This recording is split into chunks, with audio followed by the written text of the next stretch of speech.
Пожарникарите се борат со пожарот по, како што го опиша Украина, напад со руски беспилотни летала врз градот Харков. Нема информации за жртви. Украина вели дека овој напад бил дел од масовната кампања на беспилотни летала која ја погоди критичната инфраструктура на југот и западот на земјата, застрашувачки потсетник на минатогодишните напади како што се приближува зимата и се намалуваат температурите. Руската кампања со беспилотни летала уследи по видеото објавено од Украина, во кое се тврди дека ги прикажува украинските сили како распоредуваат своји беспилотни летала против напредните руски оклопни возила. Гласот на Америка и Reuters не можеа самостојно да ја потврдат локацијата или датумот на видеото. Украина соопшти дека нападите со беспилотни летала биле во близина на градот Авдиевка во регионот на Донецк. Предвоеното население од 30.000 денес се намали на околу 1500. И додека руските сили се движат да ја опколат Авдиевка, украинската регионална полиција објави видео од полицајците како ги евакуираат последните цивили од околните градови. Тие снимија размена меѓу една постара мајка и нејзиниот син, во која тој вели да си оди, а нема ни вода, ни леп, ни ништо. Жената одговара: "Остави ме намира." Раководството и војската на Украина продолжуваат да вршат притисок за поодржлива меѓународна поддршка и напредно вооружување. Украина и понатаму бара членство во Европската унија и НАТО.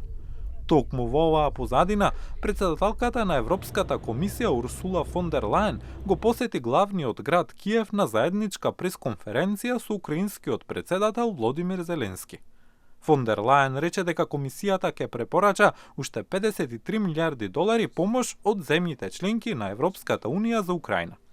Само неколку дена претходно во Берлин, министрите за надворешни работи на Европската унија се состанаа за да разговараат за идното проширување на блокот.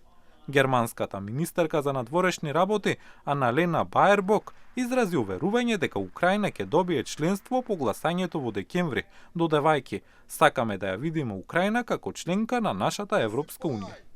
Назад на фронтот во украинскиот регион Донецк, војниците во артилерија велат дека забележале пораст во употребата на руската артилерија во текот на минатиот месец, нешто што јужнокорејската разузнавачка служба го обвинува својот северен сосед, откако тврди дека Пјонгјанг и дал на Москва повеќе од 1.000.000 бомби.